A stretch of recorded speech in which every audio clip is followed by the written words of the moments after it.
Hi everyone, I'm Ronni Hayden, a PhD student in Creative Technology and Design from the University of Colorado Boulder, and I'm presenting our CSCW paper titled Parental Facilitation of Young Children's Technology-Based Learning Experiences from Non-Dominant Groups During the COVID-19 Pandemic on behalf of my co-authors, Junnan and Julisa Granados. The COVID-19 pandemic has caused a significant disruption to our educational systems, requiring many schools to adopt distance learning formats. These formats have created additional challenges, including an increased burden on parents to facilitate their children's learning, exacerbated social and digital inequalities, and reduced learning opportunities for children. As a result, technology and media have become the most important learning resources for many children. It is important and necessary to document children's learning experiences during the current pandemic crisis such that our educational system can be more resilient against future disruptions. In this paper, we investigate the kind of technology-based learning experiences young people from non-dominant groups engaged in during the first wave of the pandemic, how parents have been facilitating these learning experiences, as well as the challenges facing parents and children. We performed semi-structured interviews with 22 parents who had at least one child between 3 and 13 years old to investigate their children's technology-based learning experiences during the COVID-19 pandemic. Participants were predominantly Latinx, and many had limited financial resources, especially as their jobs were affected by the crisis. The interviews lasted between 60 to 90 minutes and were focused on children's learning experiences between March 2020, when local schools transitioned online, until August 2020. Our analysis shows that children engaged in 4 types of technology-based learning experiences, including online schooling, watching educational videos on platforms like Netflix and YouTube, learning with educational apps and kits, as well as developing computer fluency like practicing typing and searching information. Parents performed a variety of practices to facilitate these learning experiences, which we classify into 4 categories: designing learning, finding resources, managing, and teaching. Feel free to pause on this slide to read more about our descriptions for each of these categories.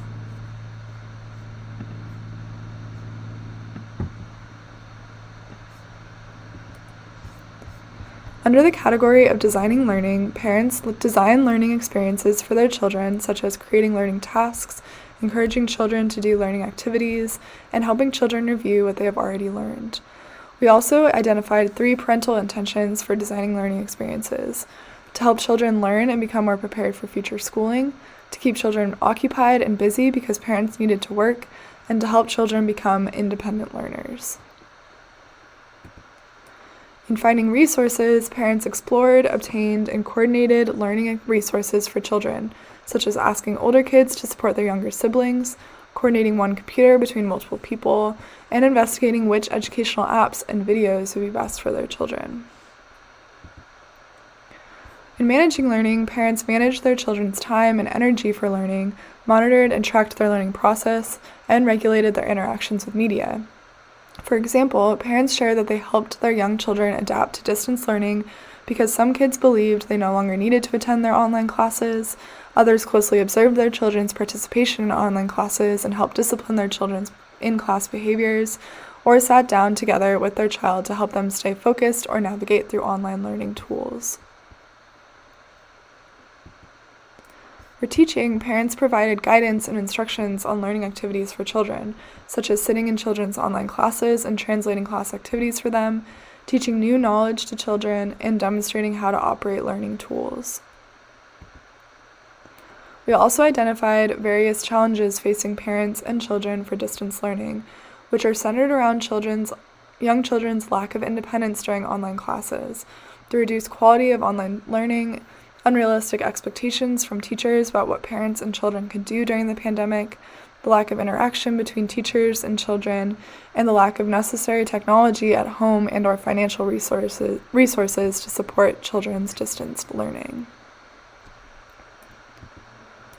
Thanks to technology, our participants' children were able to continue their school education and engage in other technology-based learning opportunities during the pandemic. However, the quality of children's experiences differed significantly. Digital access continues to be a significant issue. In some families, multiple people had to share one device and they did not have quality internet access for online classes. Our findings also highlight the differences in schools' reactions to teaching during the pandemic. Some schools were able to facilitate a smooth transition to online classes for children and continue to provide quality teaching, whereas some schools had to reduce meeting length and times, narrowing the scope of classes being taught, or even stopping introducing new knowledge. It is important to point out that some parental facilitation practices were not voluntary, but instead necessitated by the way the pandemic has changed the learning landscape. This finding indicates that the distance teaching approaches that relied on students' independence and self-regulation did not work for young children. As many parents shared, teachers sometimes had unrealistic expectations about what they and their young children were able to manage for distance learning. Therefore, online classes for young children should be explicitly tailored and consider children's and parents' needs. After comparing literature before the pandemic, we found that non-dominant parents were already exercising many of the facilitation practices we identified during the pandemic for their children's learning and technology use before the pandemic, such as finding educational resources and brokering learning opportunities for their children. However, some new facilitation practices were necessitated by distance learning, such as creating learning tasks and schedules for children and participating in children's online classes. Reflecting on parental facilitation practices of children's technology-based learning experiences during the pandemic and the challenges facing parents and children, we present 3 implications for designing learning technologies that address some of the parents' and children's needs. First, we suggest designing for existing technological resources like TVs and smartphones so that parents do not have to pay for extra devices. Second, we suggest designing for child-centered interactions. Our findings show that young children generally needed additional support with manipulating technologies. Technologies can incorporate ways of interaction that empower children to be able to engage in an independent learning experience. Third, we suggest designing for social interactions. A common challenge parents mentioned during distance learning was that their children mostly acted as listeners and lacked interactions with teachers and peers. Technologies can play a role in promoting interactions between teachers, students, and parents. For example, meeting tools can include some built-in icebreaker activities and add functions to facilitate class discussion. This has been a brief summary of our paper, and for more details, we invite you to read the rest of our paper. Thank you so much for listening.